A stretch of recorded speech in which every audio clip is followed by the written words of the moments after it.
we see our main character, Well, use his magic to flatten an entire stretch of land in an instant. With the terrain leveled, everyone can immediately begin turning it into farmland. Well's magic is incredibly useful. His men can hardly believe that a count's magic is being used for something as practical as development. The work, however, leaves Well exhausted, and he plans to head home right away. Unfortunately, his assistant reminds him that there is still another area that needs attention. Still, Well doesn't really have the right to complain. When he gets home, he is welcomed by 4 beautiful women. The women quickly notice that Well looks worn out. He explains that his assistant worked him to the bone again today. They laugh and comment that his relationship with his assistant seems completely backwards, almost like the assistant is the boss, or worse, like Well is the servant. Well admits that, at heart, he's still a white-collar office worker. Of course, the women don't understand what that means, so he simply says he's going to change clothes. As he does, he thinks to himself that it isn't so easy to change who you are, even if it has been 10 years since he worked as an office employee.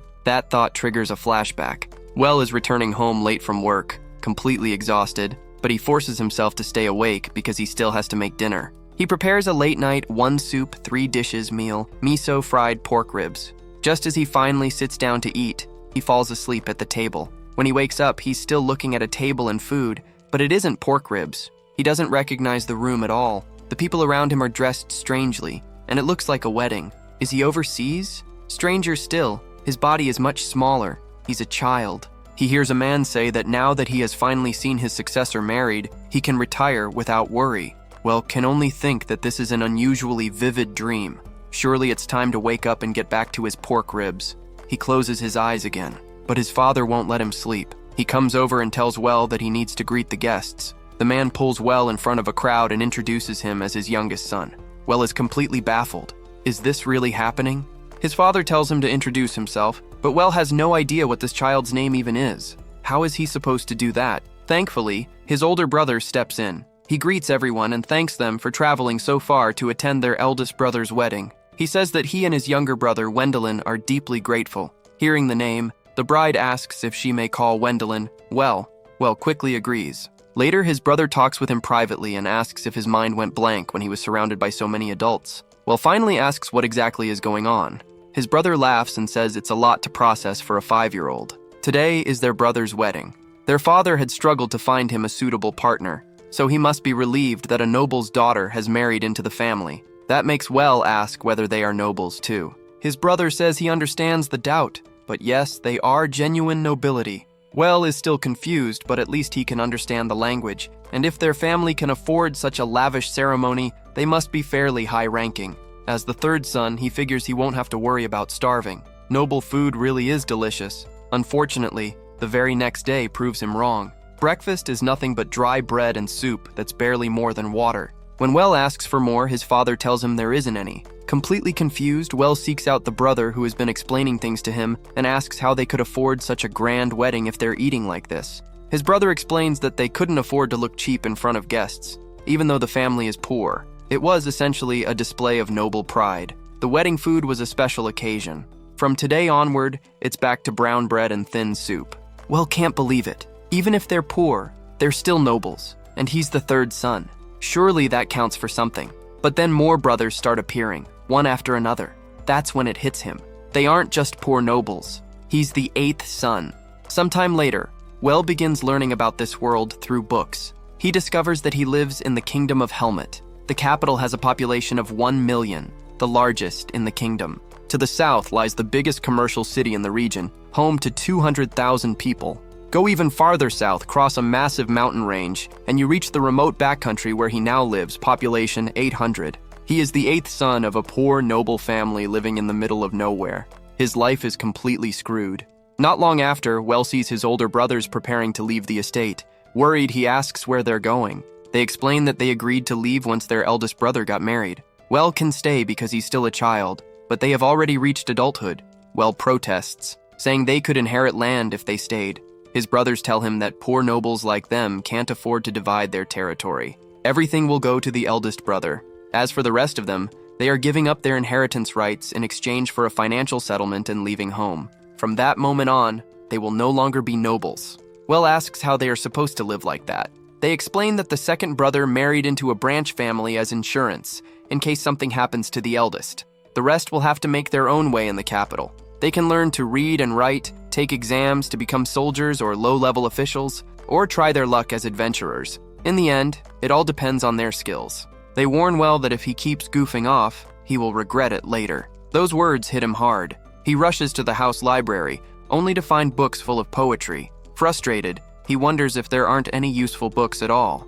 By chance, he comes across a magical aptitude crystal ball instruction manual and starts reading it. The crystal ball, it says, can measure a person's aptitude for magic. Well can hardly believe magic even exists, but he keeps reading. Everyone possesses mana, yet only one person in several thousand has enough of it to cast spells. Such individuals are extremely rare.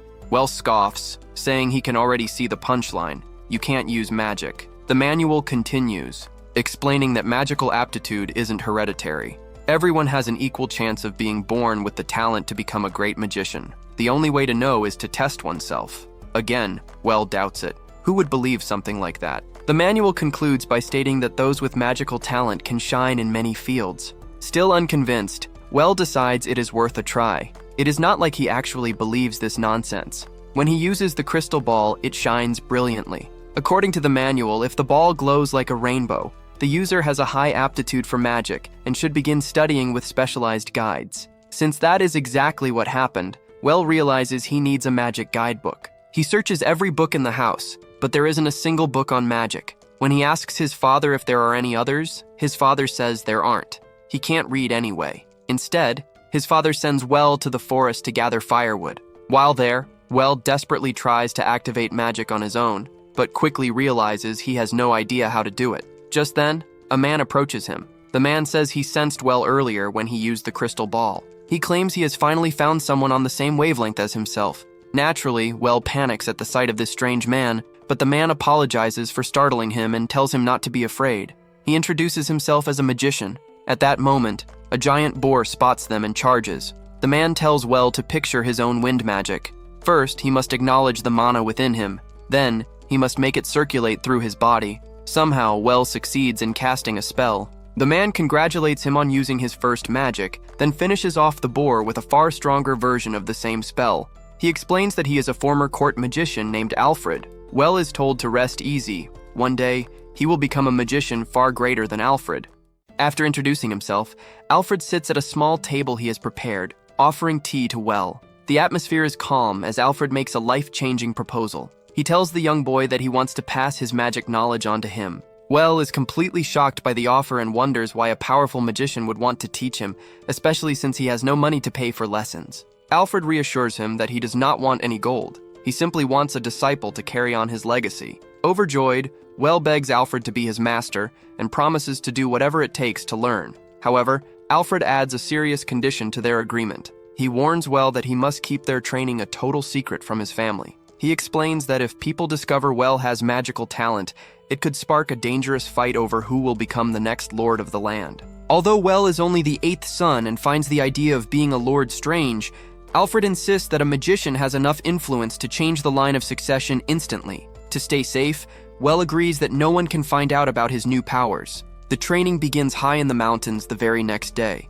Alfred starts with a technique called capacity matching. He explains that this method allows a student to align their mana capacity with someone who possesses more power. As they hold hands, Alfred instructs Well to visualize mana circulating through both of them in a continuous loop. Well focuses deeply on the sensation of the energy moving through his small body. As the circuit forms, Alfred is stunned by what he feels. He notes that a person's maximum mana capacity is usually decided at the moment they are born and never grows. However, Well does not just match Alfred's massive capacity, he actually surpasses it. Even more impressive is the fact that they haven't even reached the limit of what Well can hold. While Well is busy in the mountains, his family remains oblivious at their mansion. His father and his older brother, Kurt, notice that the family crystal ball has been moved from its usual spot. They immediately assume Well was the one touching it. They mock the boy, laughing at the idea that he was hoping to find some magical talent within himself. Kurt sneers, suggesting that Well probably realized how mediocre he is and spent his time crying in frustration. Back at the training site, Well successfully masters an advanced fireball spell. Alfred is highly impressed, noting that it usually takes a long time to learn such difficult magic, yet Well has done it in just a few days. Well humbly gives all the credit to his master, saying he would still be struggling with the basics if he were trying to learn on his own. To help Well avoid suspicion at home, Alfred hands him a basket filled with fresh mountain vegetables. This way, Well can tell his family he was out foraging for food instead of practicing magic. That evening, the family enjoys a rich soup made from the ingredients Well brought home. His mother is very happy and praises Well for having a natural talent for finding food. However, his father is not so easily convinced. He points out that those specific vegetables only grow on the other side of a river that has no bridge. He questions how a 5-year-old could have possibly crossed such a barrier. He even asks if Well used magic to fly across. While the women in the family laugh at the absurdity of the idea,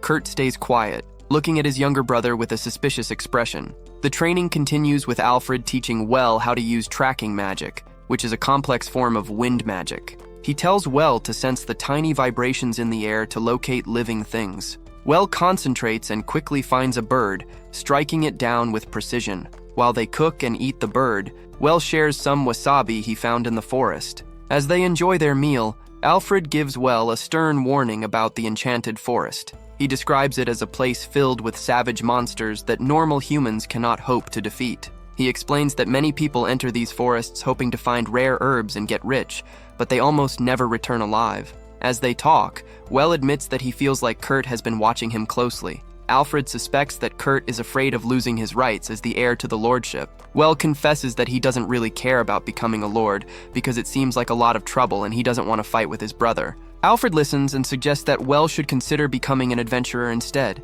He tells the boy that he used to be an adventurer himself and believes Well has the perfect personality to enjoy traveling and seeing the wide world. During this moment, a dark, shadowy energy begins to leak from Alfred's arm. He quickly hides it from Well, whispering to himself that he needs just a little more time. That night, Well tells his father about his plan to become an adventurer and attend the Adventurers Academy when he turns 12. His father listens but points out a major obstacle. The family is poor, and they do not have enough money to pay for the tuition or the move across the mountains. The next day, Alfred shows Well a map and explains that there is a way to earn the money himself. He points out the trade city of Breisberg, where even children can join merchant guilds to sell the things they gather. He tells Well that he will need to master flight magic to travel such a long distance. To demonstrate, Alfred grabs Well and flies high into the sky at incredible speed. From the clouds, he shows Well the vastness of the world that is waiting for him. However, things take a dark turn when the black energy begins to cover Alfred's entire body during the night.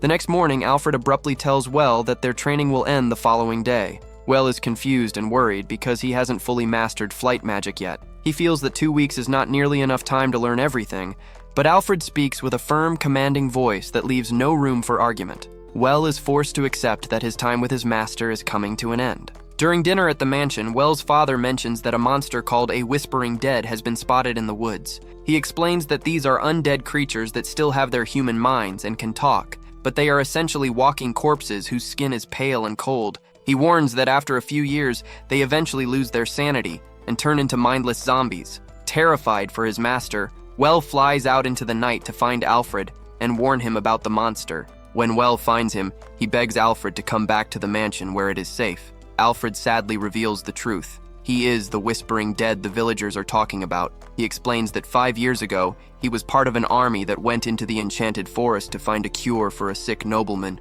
They were overwhelmed by monsters, and Alfred died after using up all his mana to protect the troops. His deep regret and his wish to pass on his magic allowed him to remain in the world as an undead. He confesses that he lied to Well because he was afraid the boy would run away if he knew the truth. Alfred tells Well that he is reaching his limit and will soon become a mindless monster. He asks Well to perform one final task, to use holy magic to purge him and set his soul free. Well is heartbroken, saying he cannot bring himself to erase his master. Alfred encourages him, telling him to remember everything he has learned. He tells Well that he will become a much greater magician than he ever was. Finally finding his courage, Well thanks Alfred for everything and prepares the spell. As the warm, holy light envelopes him, Alfred smiles and tells Well that the magic feels wonderful. His final advice is for Well to always do his best and to do it smartly. With those words, Alfred disappears into the light, leaving Well alone in the forest. The next morning, Well gathers his things and finally leaves his home to start his own journey. After leaving the forest and the memory of his master behind, Well finds himself in a completely new environment at the Adventurers Academy. The transition from years of self-imposed isolation to a bustling classroom is overwhelming for him. As the students stand to introduce themselves, the air is filled with the confident voices of young warriors. Louise, a spirited girl and the third daughter of a famous martial arts family, proudly declares her mastery of the magic fist style. Soon after, Suzanne introduces herself as a skilled spearwoman from a prestigious lineage of instructors. Well watches them with a mix of admiration and deep-seated anxiety. He reflects on the 7 years he spent at home in near total solitude, purposefully keeping his distance from his family to avoid any potential drama regarding who would inherit the estate. This isolation, while safe, has left his social skills in a state of ruin. He tells himself to stay calm, realizing that this academy is where his real life begins and where he must finally learn how to make friends. When it is finally his turn, he stands and introduces himself as the 8th son of his house, asking his classmates to call him by his nickname. However, the room remains silent, and the lack of a warm reaction makes him worry that he was being too informal. The teacher then hands out party registration forms, explaining that they must choose their teammates by next month. Wells stares at the paper in despair, feeling the familiar dread of someone who has no idea how to join a group. During lunch, the social divide becomes even more apparent. Wells sits entirely alone at a table, feeling like an outcast. Nearby, Louise and Suzanne discuss him in hushed tones. They have heard rumors that he is a magic user whose power is already equal to that of a top-class adventurer. A young man named Erwin, the 5th son of a poor knightdom, joins their table with a bold theory. He tells the girls that Well is likely sitting alone because he is appraising them, trying to see if anyone in the class is worthy of being in a party with such a powerful mage. Erwin proposes that if the 3 of them, the best swordsman, spearwoman, and martial artist, combine their talents,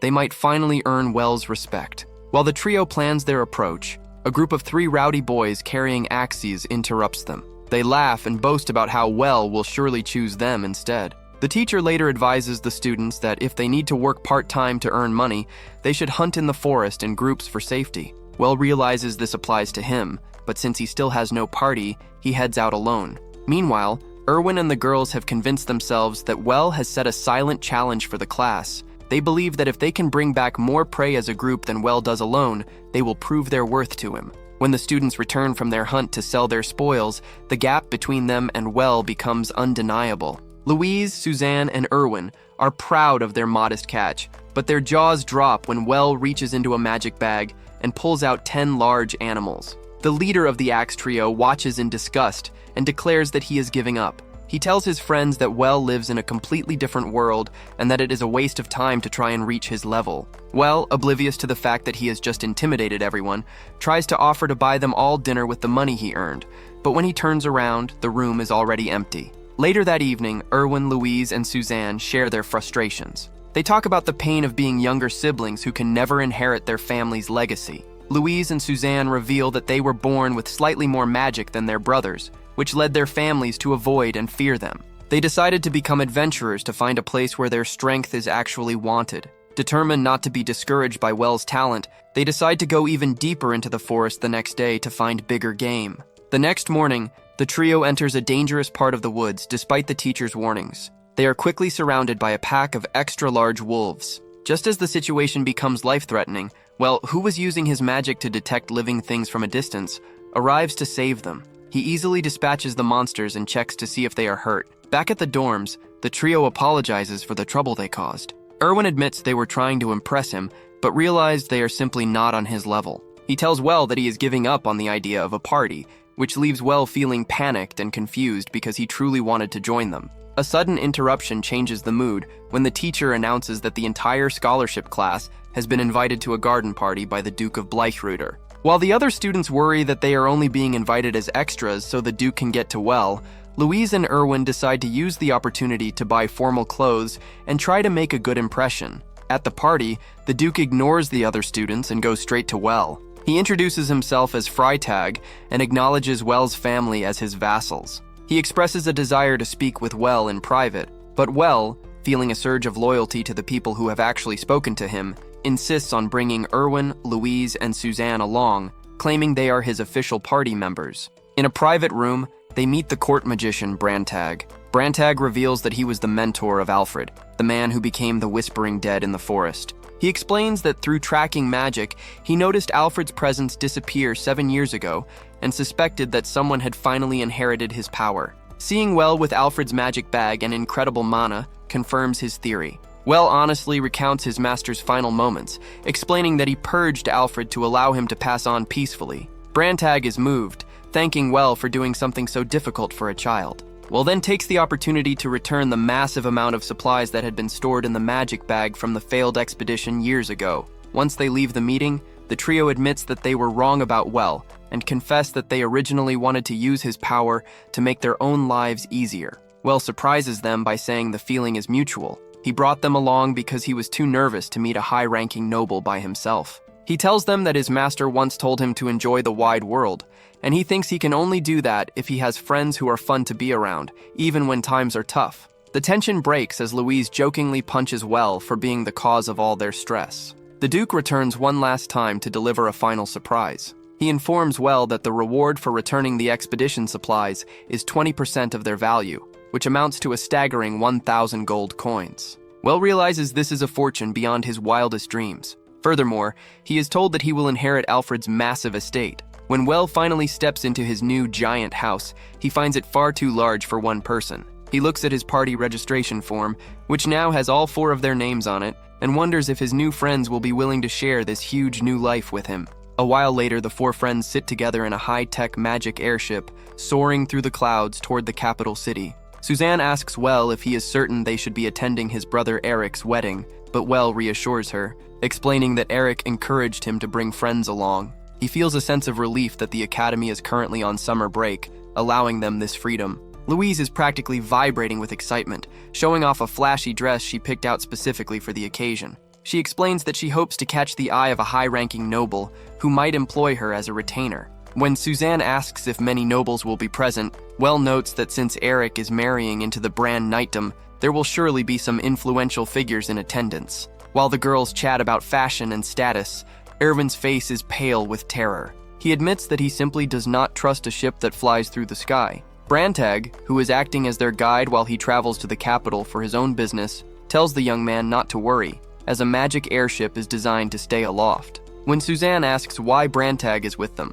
Well explains that the mage is heading to the capital to report on his domain and is helping them find their way. Well spends much of the flight engrossed in a guidebook for the capital, confessing that there is something special he has always wanted to find there. Brantag, meanwhile, teases Erwin by adding that while the ship is safe, it would certainly fall if it were attacked by a massive dragon. As if summoned by Brantag's words, a massive ancient dragon suddenly appears, throwing the passengers into a state of total panic. People scream in disbelief, demanding to know why the flight path did not avoid monster territory. A frantic shipworker explains that this is an undead version of a dragon, meaning it does not follow the typical rules of monster behavior. As the passengers grow more desperate, the worker assures them that the legendary Brantag is on board and will handle the threat. However, inside the cockpit, Brantag admits to the pilot that he cannot defeat an undead creature because he lacks holy magic. He tells the pilot not to worry, pointing out that there is another mage on board who can handle it.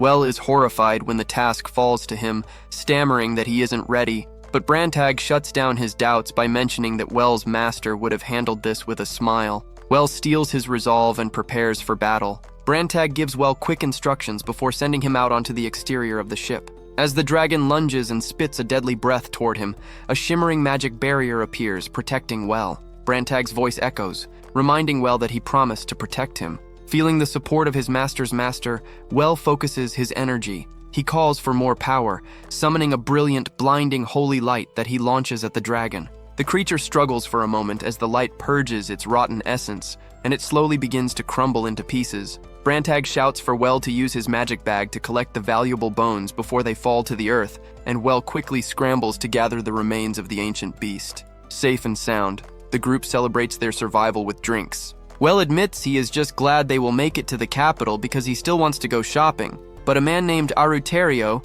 a former adventurer partner of Brantag and now a wealthy merchant, warns him that shopping might be harder than he thinks. Once they touch down in the capital, Brantag quickly makes an excuse to leave, dumping all the remaining responsibilities on Well. Aruterio chuckles, noting that Brantag is escaping the impending chaos. Suddenly, an army of knights surrounds them. The leader praises Well for slaying the dragon and informs him that the king is waiting to see him at the castle. Well is stunned as he looks at the massive palace, while his friends decide to head to his brother's house without him, leaving him to face the royalty alone. Inside the throne room, Well and Aruterio are commanded to raise their heads. The king expresses his deep gratitude for Well's bravery and defense of the airship. To honor his achievement, the king grants Well the 6th rank of baronet and bestows upon him the prestigious Twin Dragon Medal. Following Aruterio's earlier advice, Well pledges his sword to the king, the kingdom, and the people, though he secretly wonders if he truly just became a noble.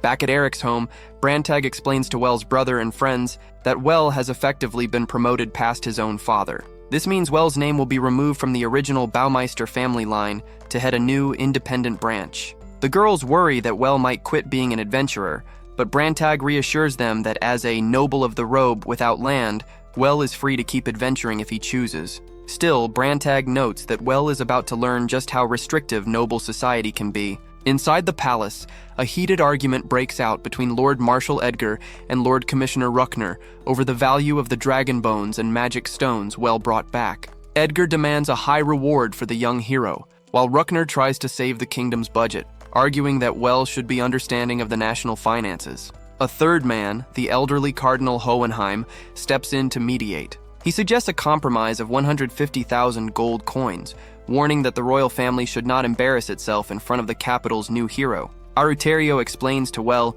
that the marshal wants to use him for the military, the commissioner wants to save money, and the cardinal wants to bring him under the church's influence. As Well leaves the palace, he is immediately harassed by a man demonstrating a spinning spear technique, hoping to be hired as a retainer. Aruterio explains that Well is now the most eligible bachelor and noble in the city, having earned a medal that hasn't been seen in 2 centuries. He warns Well that he will be swamped by people wanting jobs or wanting him to marry their daughters, making it nearly impossible to walk the streets. Well is frustrated to realize that his fame has effectively canceled his shopping plans. At the wedding, Well reunites with his other brothers, but they seem miserable. They explain that their family never sent a wedding gift, which makes them look like rude, low-class nobles in the eyes of everyone attending. Their brother Kurt even sent a letter asking the other brothers to pay for the gift themselves. Suzanne points out that this lack of a gift shames their lord, the Duke of Bleichroeder, since a lord is supposed to assist a vassal in these matters. Well realizes the family likely didn't ask for a loan because they could never pay it back. To save his brother's dignity, Well pays for the extravagant gift himself, though he finds the complexities of being a noble to be a massive pain. Later, Aruterio brings Well a special ingredient he managed to track down from the north: malted rice. Well is thrilled as he has been trying to recreate a food from his past life called miso, but it always rotted before it could ferment. He drags his friends to his new house and uses his magic to speed up the fermentation process. While he works, he reflects on a conversation he once had with an artisan about the difference between rot and fermentation. Both are the same process, but fermentation is what is useful to people, while rot is what harms them. Well decides that he wants to be like fermentation, a noble who, despite the trouble his status brings, lives intelligently and remains useful to the world around him. He shares his successful miso with his newly married brother and his in-laws, finding a small moment of peace. However, elsewhere in the capital, Cardinal Hohenheim summons his granddaughter, Elise. He tells the young girl that he has already decided who her husband will be, clearly setting his sights on the young and powerful Baronet Baumeister.